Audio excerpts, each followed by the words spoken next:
Good morning all students. आज हम lesson number 2 के बारे में बताएंगे। तो लेसन नंबर 2 हमारा क्या है? बहुपद।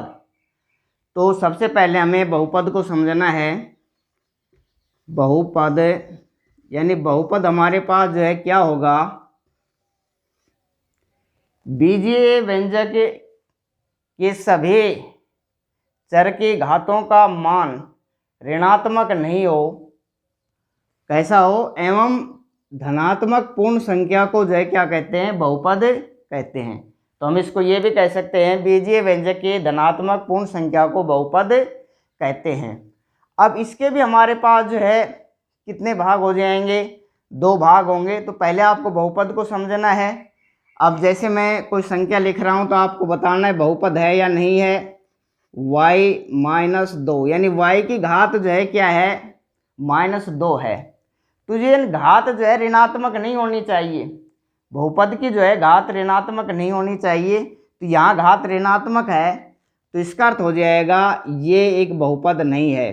अब y², इसका मतलब यहाँ घात धनात्मक है तो इसका अर्थ क्या है? ये एक बहुपद है।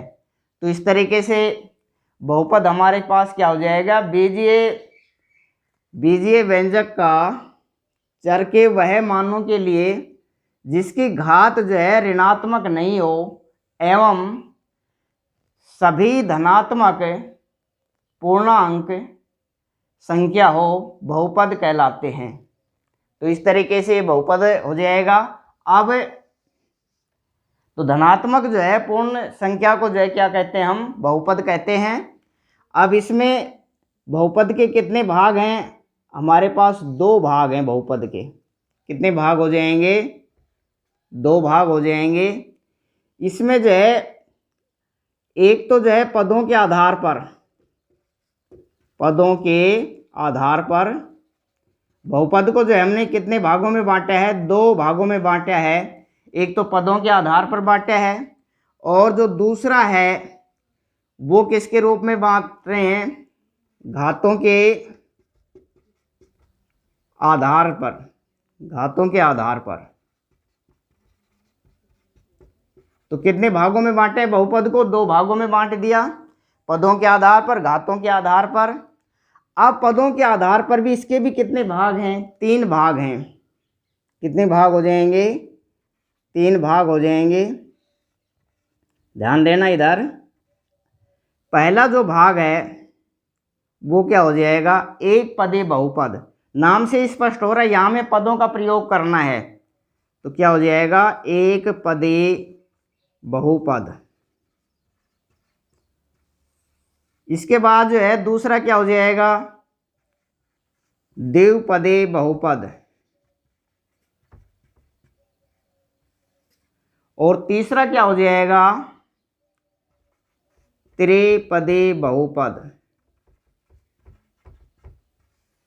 तो इस तरीके से हमने बहुपद को जो है 2 भागों में बांटा है, एक पदों के आधार पर, एक घात के आधार पर।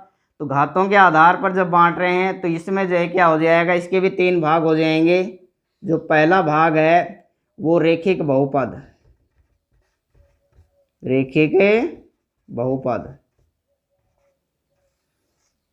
इसका जो दूसरा भाग है वो हमारे पास क्या हो जाएगा? द्विघाती। अब देखो ना, यहाँ घात है तो हमें अब रटने की जरूरत नहीं है। यहाँ पद थे हमारे पास, अब क्या लिखना होगा हमें? द्विघाती, क्योंकि घात के रूप में लिख रहे हैं तो हमें यहाँ लिखना होगा द्विघाती बहुपद। इसके बाद अब हमारे पास यहाँ हमने क्या लिखा था? त्रिपदी बहुपद। अब यहाँ में क्या लिखना चाहिए? घात के रूप में लिख रहे हैं तो क्या हो जाएगा हमारे पास? त्रिघाती बहुपद। स्पष्ट हो गया? यहाँ पर जो है एक पदी बहुपद, द्विपदी बहुपद और त्रिपदी बहुपद।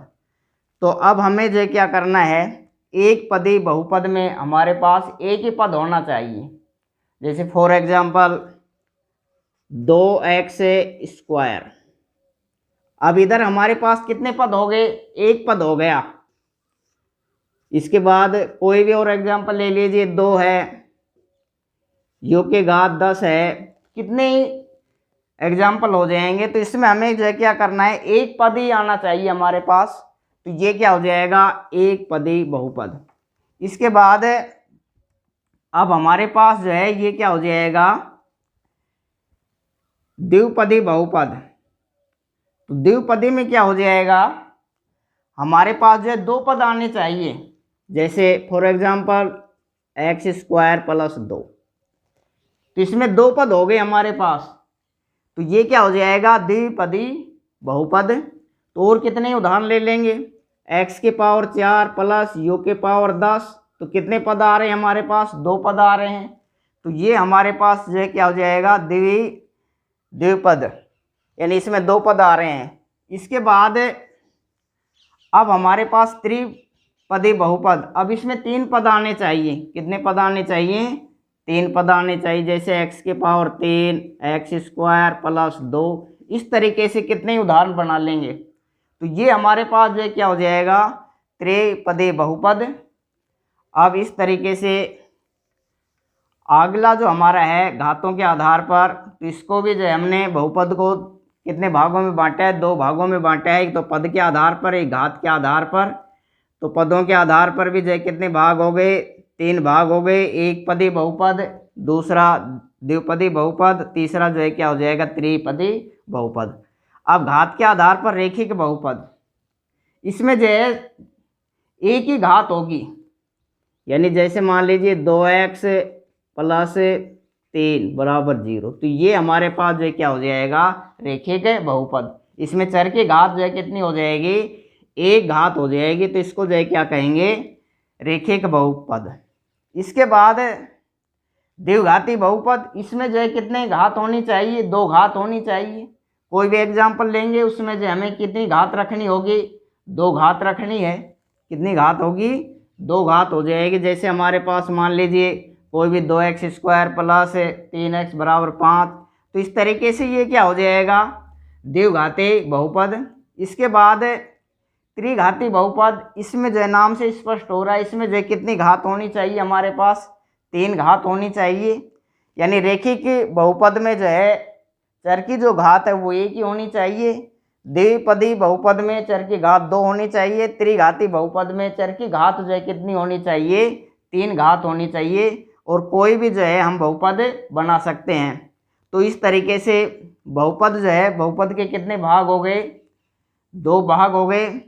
एक तो पदों के आधार पर, एक घात के आधार पर। तो हमने जो पदों के आधार पर भी इसको कितने भागों में बांटा है, तीन भागों में बांटा है। एक पदी बहुपद, नाम से स्पष्ट हो रहा है, आपको रटने की जरूरत नहीं है। जब पदों के आधार पर लिख रहे हैं तो यहाँ एक पदी लिखना होगा, पद आना चाहिए। जब घात के आधार पर लिख रहे हैं तो यहाँ घात आनी चाहिए आपके पास। तो इधर द्विपदी बहुपद हो जाएगा। इसके बाद इधर त्रिघाती, तो इनके बारे में हमने आप लोगों को बता दिया है। रेखिक बहुपद, इसमें जो है चर की घात एक ही होनी चाहिए। और द्विघाती बहुपद में घात जो है कितनी होनी चाहिए, दो घात होनी चाहिए। त्रिघाती बहुपद में घात कितनी होनी चाहिए, तीन घात होनी चाहिए। तो बहुपद क्या है, तो बहुपद क्या है, बीजीय व्यंजक की धनात्मक पूर्ण संख्या को जो है बहुपद कहते हैं। अर्थात इसमें जो है हम क्या कहेंगे, बीजीय व्यंजक की जो चर के सभी मानों की जो घात है वो ऋणात्मक नहीं हो, क्या नहीं हो, ऋणात्मक नहीं हो, एवं धनात्मक पूर्ण संख्या हो, क्या कहलाएगी, बहुपद कहलाएगी। तो ये बहुपद के बारे में हो गया।